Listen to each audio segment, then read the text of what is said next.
Hi everybody, it's Mrs. Dunn again. This is the second video that has to do with an ellipse. What we're going to do in this screencast is given an equation of an ellipse, complete the square if necessary, and then find the center, the vertices, and the foci, and graph the ellipse. Remember what an ellipse looks like.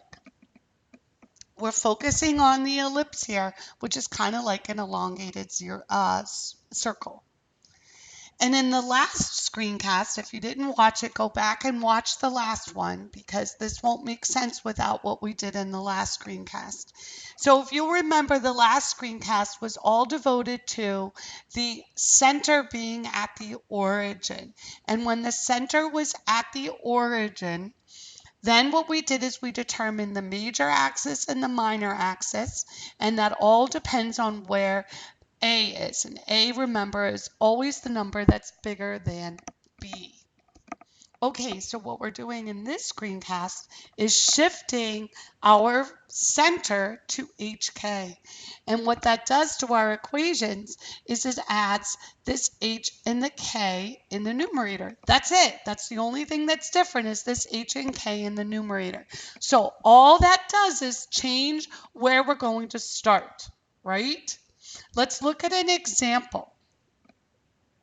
Pause this if you want to stop and study this a bit. And feel free to go back and look at the last screen where we had the center at the origin. But let's look at an example. So find the center, the vertices, and the foci of the ellipse. Then draw the graph. Now this equation is in standard form. Here's what I'm doing right now. I'm looking for the biggest value in the denominator, and the biggest number is 25. Since the biggest number is under y, we have the major axis being vertical, being parallel to that y-axis, or I'm sorry, the the y-axis, being parallel to that y-axis. It's up and down. So these are the definitions we're going to be using. So remember, we know what A and we know what B are because we have the equation.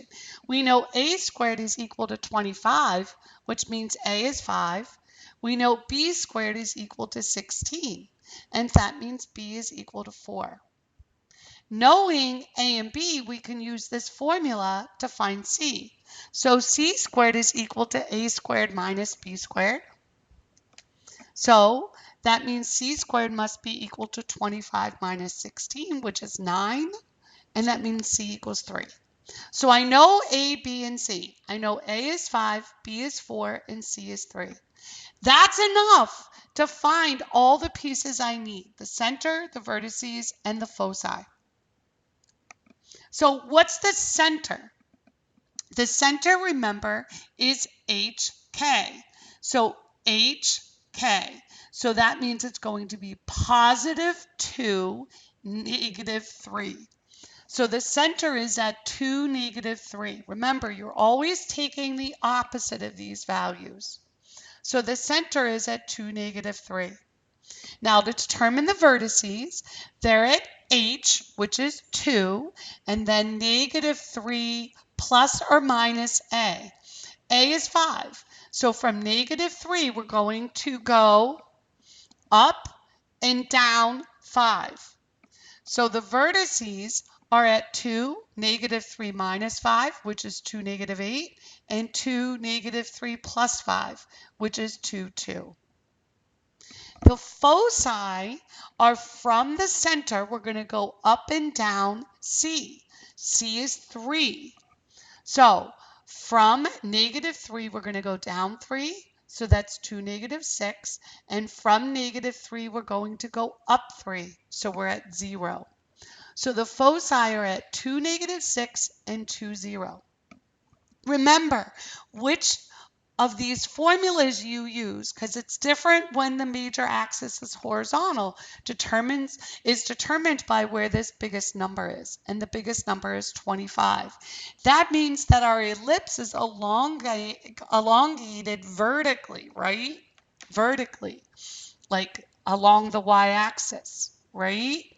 So what you have graphed here are the foci.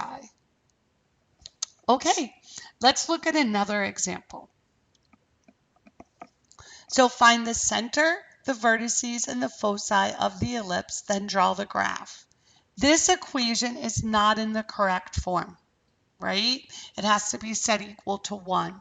So what I'm going to have to do is complete the square. So I'm going to gather my x terms together and my y terms.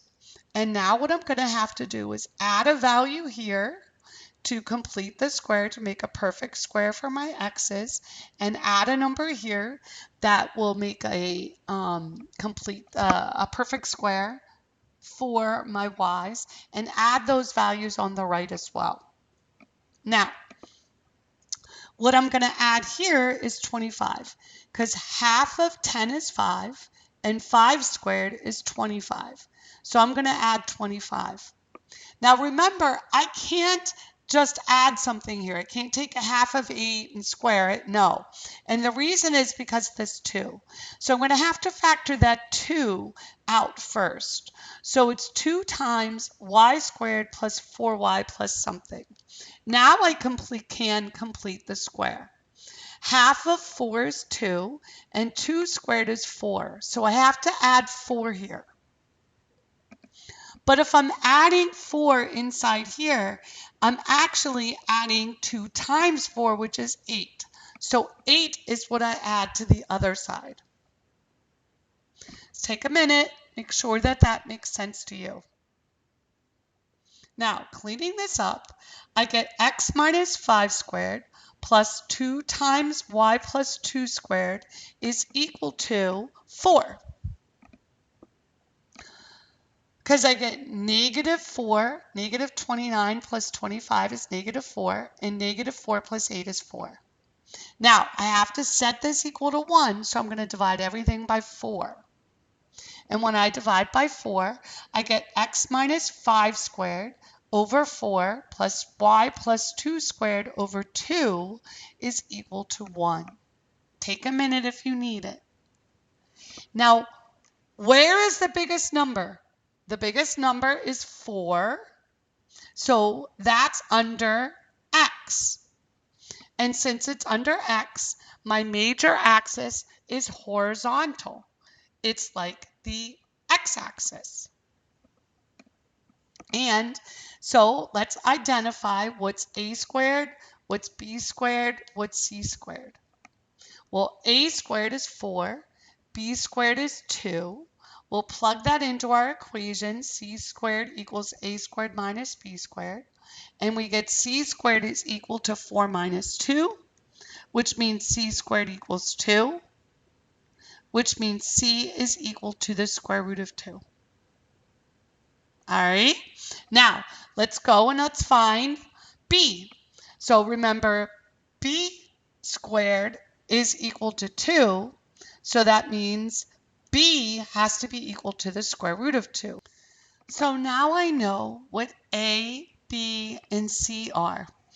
I know that a is equal to 2. So I know that a is equal to 2, b is equal to the square root of 2, and c is equal to the square root of 2. A is 2, b is the square root of 2, and then using this equation, I found out that c was also equal to the square root of 2. Now, that's all I need. I need to know a, b, and c to figure out the vertices and the foci.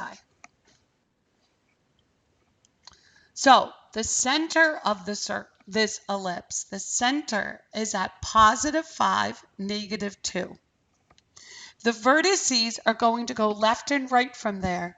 So the vertices are going to go to the left A and to the right A. So that's 5 minus 2 and 5 plus 2. So the vertices are at 3, negative 2 and 7, negative 2. The foci are going to move square root of 2 units to the left and to the right. So that's 5 minus the square root of 2 and 5 plus the square root of 2. And here's what our graph looks like. All right, good luck. Email me with your questions.